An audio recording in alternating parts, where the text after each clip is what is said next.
Hello friends, मेरा नाम है मेहुल शर्मा और आपका स्वागत है मेरी इस नई वीडियो में। चलिए शुरू करते हैं।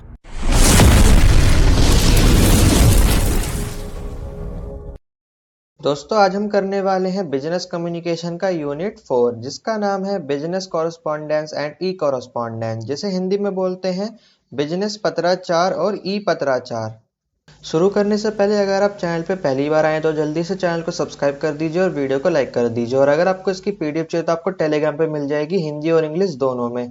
और टेलीग्राम का जो लिंक है वो डिस्क्रिप्शन में दिया हुआ है, तो वहां से जाके आप टेलीग्राम पे ज्वाइन हो सकते हैं। अब देखिए, इस चैप्टर में हम पढ़ने वाले हैं कि हम लेटर कैसे लिखते हैं ना बिजनेसेस में। अभी जो भी हमें बातचीत करनी है, कम्युनिकेशन करनी है, तो हम ईमेल के माध्यम से करते हैं। ईमेल में भी हम क्या लिखते हैं, लेटर ही लिखते हैं। तो हम इस चैप्टर में लेटर के बारे में पूरा पढ़ने वाले हैं कि बिजनेसेस में कितने टाइप के लेटर होते हैं, कैसे एक दूसरे को भेजा जाता है लेटर, है ना, कैसे लिखा जाता है, उसका पूरा फॉर्मेट वगैरह देखेंगे। तो यहाँ पे जो कॉरेस्पॉन्डेंस है, इसका मतलब है पत्राचार। अब पत्राचार में देखिए लेटर भी आ जाता है, नोटिस भी आ जाता है। अभी आप देखेंगे बहुत सारी चीजें होती है, नोटिस होता है ना, अनाउंसमेंट होती है, सर्कुलर होता है। तो ये सब कॉरेस्पॉन्डेंस में आ जाता है, जिसे हिंदी में पत्राचार बोलते हैं, यानी पत्र के माध्यम से की गई बातचीत।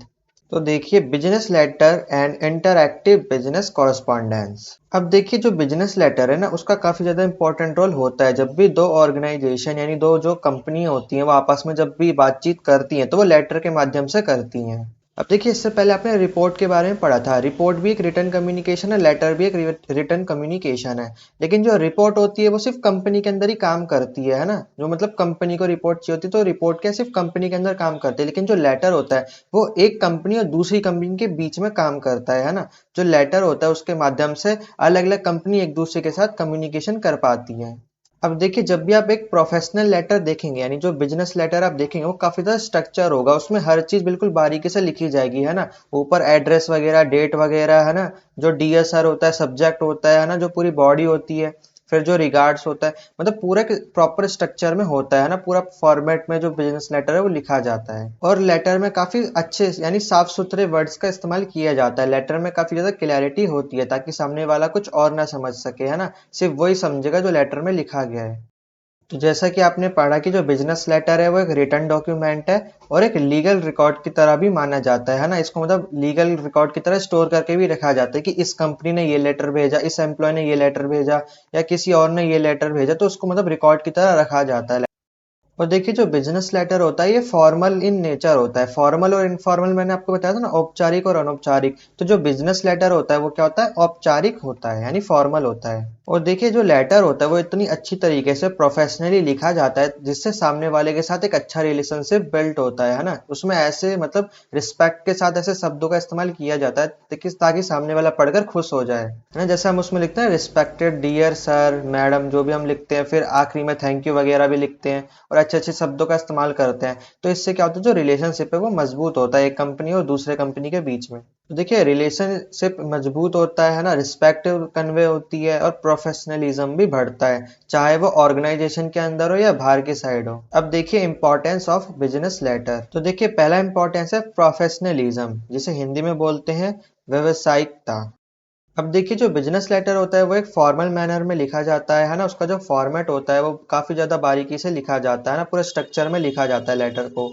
तो देखिए, इससे क्या होता है, प्रोफेशनलिज्म बढ़ता है बिजनेस लेटर से, है ना। अब बिजनेस को एक कंपनी से दूसरी कंपनी से बात करनी है, थोड़ी ना फोन पे बात कर ली डायरेक्ट कि हाँ ये डिसीजन ले लिया, है ना। बिल्कुल बकायदा लेटर लिखा जाता है ना, उनको बिल्कुल भेजा जाता है ना, उसमें एक एक बारीकी से चीज लिखी जाती है। फिर उसको रिकॉर्ड करके भी रखा जाता है ना, ताकि पता चले कि इस कंपनी ने ये मैसेज हमें भेजा है ना। तो इससे क्या होता है, प्रोफेशनलिज्म बढ़ता है। और अगला है लीगल रिकॉर्ड, है ना। तो कंपनी के पास प्रूफ रहता है कि सामने वाली कंपनी ने हमारे पास ये लेटर भेजा है, तो उसको लीगल रिकॉर्ड की तरह मेंटेन करके रखा जाता है प्रूफ के तौर पर कि इसने ये लेटर भेजा है। और उसमें क्या क्या लिखा है वो सब भी रिकॉर्ड के तौर पर रखा जाता है। तो देखिए, बिजनेस से रिलेटेड जितने भी रिटर्न डॉक्यूमेंट होते हैं ना, सब लीगल रिकॉर्ड्स में रखे जाते हैं, चाहे वो रिपोर्ट हो, लेटर हो या नोटिस हो या सर्कुलर हो। हर चीज क्या होती है, लीगल रिकॉर्ड में रखी जाती है। और देखिए, जो बिजनेस लेटर होता है वो काफी ज्यादा क्लैरिटी के साथ लिखा जाता है और प्रिसिशन के साथ लिखा जाता है, यानी जो शब्दों का इस्तेमाल किया जाता है वो काफी साफ शब्दों में और परिशुद्धता के साथ करा जाता है।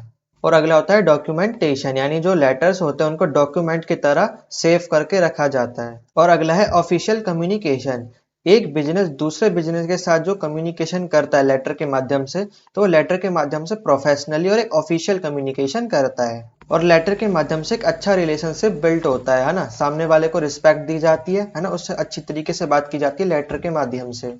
और अगर आप लेटर में कुछ भी रिक्वेस्ट कर रहे हैं या फिर मान लीजिए सामने वाले ने लेटर भेजा, उसका रिस्पॉन्स दे रहे हैं, तो काफी ज्यादा फॉर्मल तरीके से आप दे रहे होते हैं ना, पूरे लेटर के माध्यम से। सामने वाले ने लेटर भेजा, आप उसका रिस्पॉन्ड कर रहे हैं लेटर के ही माध्यम से। या आपको कोई रिक्वेस्ट करनी है तो आपने लेटर लिखा उसके लिए और सामने वाले को भेजा।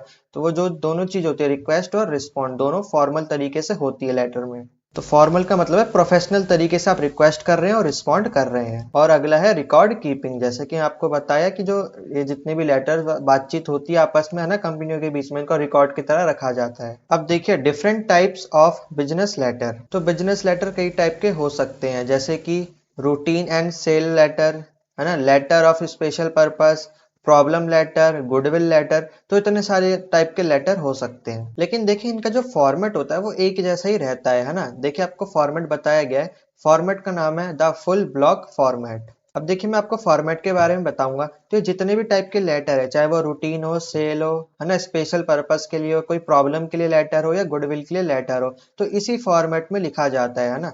सबसे पहले देखिए आपको डब्बा बनाना है। ये लेटर जब भी आपको अगर पेपर में बनाने को आएगा तो आपको डब्बा बनाना है, फिर उसमें अपना लेटर लिखना है। तो सबसे पहले आप वो सब लिख देंगे ना, कहाँ पे आपका ऑफिस है ना, बिजनेस वगैरह कहाँ पर है, किस बिल्डिंग में है, वो सब आप लिख देंगे। फिर ईमेल वगैरह डाल देंगे। फिर आपको लिखना है डेट, किस तारीख को आप लेटर लिख रहे हैं। फिर रेफरेंस नंबर डाल देना है। अब देखिए आप नॉर्मल लेटर लिखेंगे ना तो उसमें तो रेफरेंस नंबर की जरूरत होती नहीं, लेकिन जब भी आप बिजनेस कम्युनिकेशन करते हैं ना, बिजनेस लेटर लिखते हैं, तो उसमें एक रेफरेंस नंबर जरूर होता है। और आपको पता होना चाहिए रेफरेंस नंबर होता कैसा है। देखिए पहले तो ABCD करके मतलब तीन कोई भी अक्षर होंगे, अल्फाबेट होंगे, फिर स्लैश करके नंबर होगा, फिर स्लैश करके 4 डिजिट का नंबर होगा। तो ऐसा आपका रेफरेंस नंबर होता है। तो आपको मतलब पता होना चाहिए रेफरेंस नंबर होते कितने डिजिट का और कैसे कैसे होता है। सबसे पहले अल्फाबेट 3 डिजिट का, फिर स्लैश डाल के 3 नंबर, फिर स्लैश डाल के 4 डिजिट का नंबर। फिर आपको रेफरेंस नंबर दे देना है। फिर आपको नाम लिखना है ना, जिसको भी आप मैसेज कर रहे हैं। फिर उनका नाम लिखना है, फिर वो कौन सी पोस्ट पे है, जैसे कि सीनियर सेल मैनेजर है ना, आपने उनको पोस्ट लिख दिया, उनका नाम लिख दिया। फिर एड्रेस वगैरह लिख देना है। फिर आपको लिखना है डियर मैम या सर, जैसे कि यहाँ लिखा है डियर मिसेस सेन, है ना, जिसको सेन को पेपर वो लेटर लिखा जा रहा है। फिर सब्जेक्ट लिख देना है ऑर्डर फॉर 250 फाइल फोल्डर्स। फिर बॉडी लिख देनी है जो भी आपको ऑर्डर करना है ना। फिर योर सिंसियरली करके अपना नाम वगैरह लिख देना है। अब देखिए एक फॉर्मेट और होता है जिसका नाम होता है द मॉडिफाइड ब्लॉक फॉर्मेट। अब इसमें देखिए क्या होता है कि जो भी आप एड्रेस वगैरह लिखेंगे वो बिल्कुल हेडिंग की तरह होता है ना, बिल्कुल बीचों बीच में लिखा जाता है। जैसे कि यहाँ पे एड्रेस लिखा हुआ है ना, और फोन नंबर दे दिया, ईमेल दे दिया, तो इसको हेडिंग की तरह बिल्कुल बीच में लिखा जाता है। फिर डेट वगैरह, फिर सेम चीजें वही चलती रहती हैं, है ना। फिर योर सिंसियरली करके फिर अपना नाम वगैरह लिख दिया आपने। लेकिन बस होता है इसमें चेंज क्या है, मॉडिफाइड में जो आप ऊपर जो ये देखिए आपने ये जो लिखा था, जो आपने ये जो एड्रेस दिया था, ये बिल्कुल मतलब डेट के साथ ही दिया था बिल्कुल ऊपर जस्ट। लेकिन मॉडिफाइड वाले में क्या हो जाता है, जो आप ये लिखेंगे बिल्कुल बीचों बीच हेडिंग की तरह लिखते हैं। बस मॉडिफाइड में ये थोड़ा चेंज आ जाता है, बाकी फॉर्मेट तो बिल्कुल सेम ही यही रहेगा, है ना। और आपको पेपर में भी ये बनाने को आएगा लेटर, है ना, तो आपको फॉर्मेट पता होना चाहिए। अब उस आपको कोई सा भी लेटर दे सकते हैं, प्रॉब्लम लेटर, गुडविल लेटर, है ना, स्पेशल पर्पस के लिए, या फिर रूटीन लेटर। तो फॉर्मेट आपका यही रहेगा। बस आपको कुछ चीजों का ध्यान रहना है कि जब भी आप बिजनेस लेटर लिख रहे हैं तो उसमें रेफरेंस नंबर आपको जरूर डालना है। और सबसे पहले आपको कंपनी का एड्रेस वगैरह डालना है, ईमेल वगैरह डालना है, फोन नंबर डालना है। अब देखिए the two approaches to writing business letters. अब देखिए दो तरीके की अप्रोचेस होती है। पहली अप्रोच होती है द डायरेक्ट अप्रोच और दूसरी होती है इनडायरेक्ट अप्रोच। और हिंदी वाली भी साथ ही साथ ना, मैं जो चल रही है ना वीडियो, इसको भी आपको पढ़ते रहना है। जैसे कि हिंदी में क्या बोलते हैं, प्रत्यक्ष दृष्टिकोण, और दूसरे में अप्रत्यक्ष दृष्टिकोण। तो देखिए जो डायरेक्ट अप्रोच होती है उसमें मेनली जो न्यूज दी जाती है वो गुड न्यूज होती है। मतलब जो भी आप लेटर लिखेंगे उसमें गुड न्यूज होती है।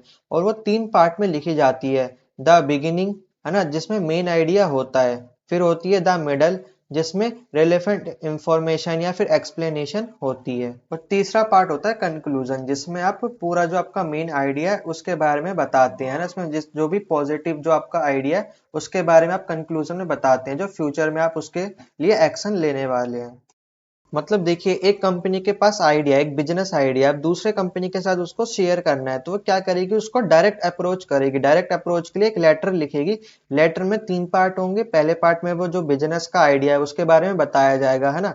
अब जैसे कि बिजनेस आइडिया की हमें ये लकड़ियां बेचनी है, अब लकड़ियां बेचनी है, तो अब उसके साथ एक सेकंड पार्ट में क्या लिखेगा, वो रिलेटेड इंफॉर्मेशन लिखेगा कि यहाँ से हम लकड़ियां उठाएंगे, यहाँ पे मैन्युफैक्चर करेंगे, यहाँ से ये चीजें बनाएंगे।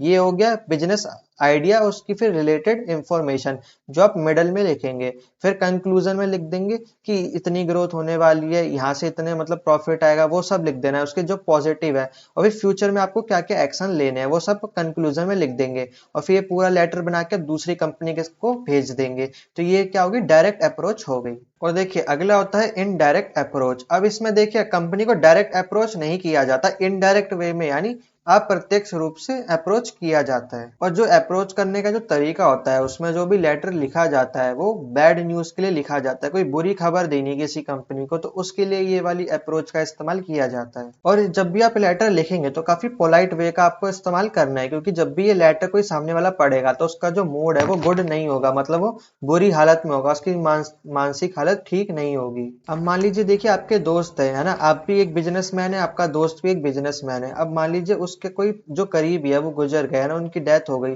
तो आपको मतलब उनको लेटर लिखना है, और काफी पोलाइट वे में लेटर लिखना है ना। उनको मतलब इनडायरेक्टली अप्रोच करना है, ये नहीं कि आपने डायरेक्ट कंपनी के माध्यम से भेजा, आपने किसी और पोस्ट के माध्यम से, है ना, जो पोस्ट ऑफिस के माध्यम से लेटर भेजा। तो उनको जब आप लेटर भेजेंगे तो वो जब पढ़ेंगे तो उनकी हालत ठीक नहीं होगी, तो आपको पोलाइट वे में जो लेटर है उसको लिखना पड़ेगा, है ना। मतलब ये जो लेटर होता है ना, बिजनेस पर्पस के लिए नहीं होता। जो डायरेक्ट अप्रोच वाला जो लेटर है वो बिजनेस पर्पस के लिए होता है, बिजनेस आइडियाज के लिए होता है। लेकिन जो इनडायरेक्ट अप्रोच होती है वो बिजनेस, मतलब एक जो होता है ना, एक हमारी कंपनी को आपकी कंपनी के लिए बुरा लगा, वो वाला लेटर होता है। मतलब इसको भी मतलब बिजनेस का लेटर ही होता है, लेकिन बिजनेस आइडिया के लिए नहीं होता। बस ये बस सहानुभूति जताने के लिए होता है लेटर। तो मान लीजिए किसी कंपनी में आग लग गई, तो आपको उसको सहानुभूति जताने के लिए ऐसा इनडायरेक्ट अप्रोच में एक लेटर लिखना पड़ेगा कि हमारी कंपनी को आपकी कंपनी के लिए बुरा लगा। तो ऐसे सहानुभूति जताने के लिए इनडायरेक्ट अप्रोच में लेटर लिखा जाता है। तो ये दो अप्रोचेज होते हैं, ऐसे दो कारण होते हैं जिसकी वजह से बिजनेस लेटर लिखा जाता है। या तो किसी के साथ आइडिया शेयर करना है, या फिर किसी को सहानुभूति देनी है। तो देखिए एक बात और बता दूं, जो मैंने आपको ऊपर फॉर्मेट बताया, तो फॉर्मेट के आगे 1 2 3 4 जो लिखा है ना, वो आपको बस ये बताने के लिए लिखा गया है कि मतलब पहले आपको क्या लिखना है, फिर आपको क्या लिखना है, फिर आपको क्या लिखना है। तो जब भी आप लेटर लिखें तो उसके आगे 1 2 3 मत लिख देना, ठीक है। अब देखिए एम्प्लॉयमेंट रिलेटेड कॉरस्पॉन्डेंस। अब देखिए किसी भी बिजनेस में जो सबसे ज्यादा लेटर लिखा जाता है वो कौन सा होता है, जॉब लेटर होता है। यानी एम्प्लॉयमेंट से रिलेटेड कॉरस्पॉन्डेंस, यानी जब भी आपको कोई जॉब चाहिए होती है तो आप उसमें लेटर लिखते हैं ना किसी भी कंपनी को, और फिर उसमें अपना रिज्यूम भी डालते हैं ना। जो लेटर होता है वो रिज्यूम का क्या होता है, कवर पेज की तरह काम करता है। जब भी कोई आपका रिज्यूम पढ़ेगा उससे पहले वो आपका लेटर पढ़ेगा। लेटर में क्या होती है, रिक्वेस्ट होती है कि मैं आपके लिए आपके यहाँ काम करना चाहता हूँ आपकी कंपनी में, है ना। तो यहाँ पे मैंने आपको पूरा फॉर्मेट बता रखा है कि आपको जॉब लेटर कैसे लिखनी है। तो देखिए सबसे पहले तो आप अपना नाम लिखेंगे, फिर आप कहाँ रहते हैं एड्रेस लिखेंगे, फिर अपना दिल्ली वगैरह लिखेंगे, सिटी का नाम लिखेंगे, पिन कोड डालेंगे, ईमेल एड्रेस, फोन नंबर, अपनी जानकारी सब दे देनी है। फिर डेट डाल देनी है कि अब कब आप इसको लेटर को लिख रहे हैं। फिर किस कंपनी में आप अप्रोच कर रहे हैं, वहाँ के मैनेजर का नाम, वहाँ के मैनेजर का नाम लिखेंगे, कंपनी का नाम लिखेंगे, कंपनी का एड्रेस और पिन कोड वगैरह वो सब डाल देंगे। फिर आपको लिखना है डियर। फिर आप यहाँ के मतलब कंपनी में अप्रोच कर रहे हैं, वहाँ की मैनेजर का आप नाम डाल सकते हैं या वहाँ के बॉस का नाम डाल सकते हैं। फिर आपको अपना पूरा लेटर लिख देना है। तो देखिए जैसे मैंने फॉर्मेट बताया, अगर आप इसी हिसाब से लिखेंगे तो आपको फुल नंबर मिल सकते हैं, है ना। जैसे कि पहला पैराग्राफ है, पहले पैराग्राफ में तो आपको अपने बारे में मतलब थोड़ा इंट्रोडक्शन देना है कि मुझे ये जॉब चाहिए, वो जॉब चाहिए। जैसे कि I am writing to express my strong interest in the job, title डाल देना है, मतलब किस जॉब के लिए आप अप्रोच कर रहे हैं वो जॉब का नाम डाल देना है, पोजीशन का नाम डाल देना है, कंपनी का नाम डाल देना है। फिर देखिए आपको बताना पड़ेगा कि आपको इस जॉब के बारे में पता कैसे चला, आपने कहाँ से सुना। तो आपको लिख देना है मैंने इसको मतलब किसी भी न्यूज़पेपर में सुना, द हिंदू न्यूज़पेपर में मैंने आपका ऐड देखा, है ना। तो आपको लिख देना है as advertised on Hindu newspaper, है ना। तो आपको नाम डाल देना कि कहाँ से आपको इन्फॉर्मेशन मिली जॉब की। फिर आपको अपने एक्सपीरियंस के बारे में बता देना है कि इससे पहले मैं इस कंपनी में इतने सालों तक काम कर चुका हूँ, है ना। फिर उस इंडस्ट्री का नाम वगैरह सब डाल देना है आपको। मतलब पहले पैराग्राफ में तो आपको सब यही सब चीजें बतानी है कि मैं पहले कहाँ जॉब करता था, मैंने आपकी जो ये जॉब की खबर है कहाँ पे सुनी, और मैं आपके जॉब के लिए इंटरेस्टेड हूँ। ये सब चीजें आपको पहले पैराग्राफ में लिख देनी है। तो मतलब ये एक तरीके से छोटा सा इंट्रोडक्शन होता है स्टार्टिंग में। फिर आपका पैराग्राफ 1 स्टार्ट होता है। तो पहले पैराग्राफ में अब आपको इंट्रोड्यूस योरसेल्फ, अपने बारे में बताना है, अपनी खूबियों के बारे में बताना है ना। तो verifying mention your current roll on educational background. तो सबसे पहले आपको बताना है कि मैंने स्कूलिंग यहाँ से करी, कॉलेज यहाँ से करा है ना, यहाँ पे इतने साल पढ़ाया या फिर यहाँ पे इतने साल जॉब करी, वो सब चीज़ें यहाँ पे आपको बता देनी है।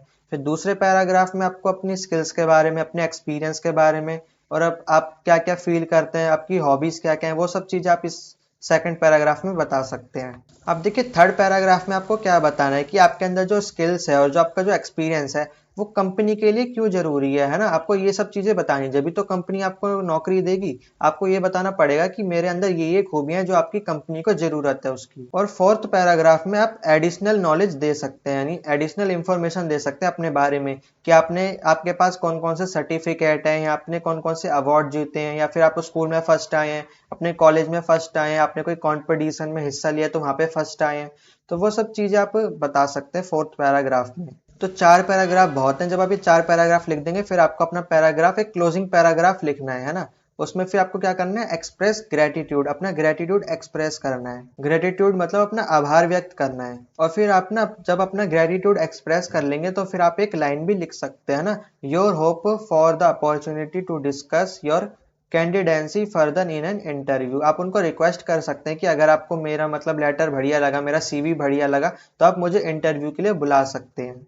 फिर आपको जो सेम लाइन लिखी है वही सेम लाइन लिख देनी है, I look forward to the possibility of contributing on, फिर कंपनी का नाम। तो ये सब चीज़ें आपको लिख देनी है। फिर थैंक यू वगैरह करके आपको सिंसियरली फिर अपना नाम डाल देना है। तो ये पूरा फॉर्मेट था जॉब लेटर का। आपको जॉब लेटर लिखने को आ सकता है तो उसमें आपको ये सब चीज़ें भर देनी है।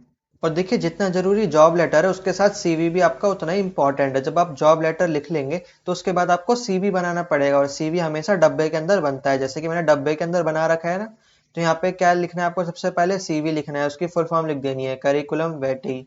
फिर अपना नाम वगैरह लिख देना है, एड्रेस, फोन नंबर, कहाँ पे रहते हैं, ईमेल आईडी, वो सब।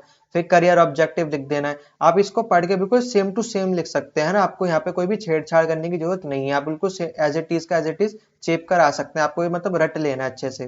फिर अपनी क्वालिफिकेशंस भी आप लिख सकते हैं ना, ये सब चीज़ आप लिख सकते हैं। 10th में मैंने यहाँ से सीबीएसई बोर्ड से करी, 12th करी सीबीएसई बोर्ड से। फिर दिल्ली यूनिवर्सिटी में मैंने बीए करा। फिर वर्किंग एक्सपीरियंस लिख सकते हैं कि मैंने इस कंपनी में 6 महीने या 1 साल तक काम करा। फिर आपको अपनी स्ट्रेंथ और वीकनेसेस के बारे में बता देना है, आपके अंदर क्या क्या ऐसी स्किल्स हैं जिसकी वजह से कंपनी आपको हायर करे, तो वो सब स्किल्स लिख देंगे, जैसे कि honest, punctual, good communication skills, quick learning ability, flexible and smart working, team worker. तो ये आप अपनी क्वालिटी लिख सकते हैं। फिर आप पर्सनल डिटेल लिखेंगे जिसमें आप father name, mother name, date of birth, gender, आपकी शादी हुई है या नहीं हुई है, रिलीजन, नेशनलिटी, आप कितनी भाषाएं बोल सकते हैं, वो सब चीज़ें आप लिख देंगे। फिर आपको अपनी खूबियां लिखनी है कि आपको क्या चीज़ की हॉबी, आपका इंटरेस्ट किस चीज़ में, जैसे कि आपको लिखना पसंद है, आपको म्यूजिक सुनना पसंद है। फिर डिक्लेरेशन दे देंगे आखिरी में। डिक्लेरेशन क्या होती है कि जितनी भी मैंने इंफॉर्मेशन दी है वो सब सही है, तो आपको डिक्लेरेशन दे देना है आखिरी में। फिर डेट और प्लेस डाल देना है। तो यहीं पे आपका सीवी खत्म होता है। तो आपको जॉब लेटर लिखना है, फिर उसके बाद सीवी बनाना है। तो फॉर्मेट आपका सेम यही रहेगा, जैसे मैंने आपको सीवी बनाया बिल्कुल सेम टू सेम आपको यही बनाकर आ जाना है, बस इंफॉर्मेशन बदल लेना है, लेकिन फॉर्मेट यही रहेगा। तो इसको मैं 2 पार्ट में कर देता हूँ ना। पहले पार्ट में आपने यहाँ तक जान लिया सीवी कैसे बनता है, लेटर कैसे बनता है, और आपने बिजनेस लेटर के बारे में पढ़ लिया। तो आज के लिए बस इतना ही रखते हैं। तो देखिए आपने पहले पार्ट में इंटरैक्टिव बिजनेस कॉरेस्पॉन्डेंस के बारे में जाना, क्योंकि इसमें क्या हो रहा था कि आप सामने वाले के साथ इंटरेक्ट कर रहे होते हैं ना, घुल मिल रहे होते हैं ना, सामने वाले के साथ फेस टू फेस लेटर भेज रहे होते हैं ना। जॉब लेटर जब भी आप लिख रहे हैं तो आप सामने वाले को डायरेक्ट लेटर अपना लिखकर भेजते हैं ना। अब अगले पार्ट में आप पढ़ेंगे नॉन इंटरैक्टिव बिजनेस कॉरेस्पॉन्डेंस के बारे में। अब इसमें क्या होता है कि आप मतलब डायरेक्ट लेटर नहीं भेज रहे होते, आप इनडायरेक्ट वे में मतलब बातचीत कर रहे होते हैं। तो इसको मैं अगले पार्ट में आपको समझाऊंगा, ठीक है। तो आज के लिए बस इतना ही रखते हैं। तो कमेंट करके बताइए वीडियो आपको कैसी लगी, और जल्दी से लाइक और सब्सक्राइब कर दीजिए। और अगर आपको इसकी पीडीएफ चाहिए तो आपको टेलीग्राम पे मिल जाएगी, हिंदी और इंग्लिश दोनों में, और टेलीग्राम का लिंक डिस्क्रिप्शन में दिया हुआ है। तो मैं मिलता हूँ आपको इसकी नेक्स्ट वीडियो में, तब तक के लिए जय हिंद।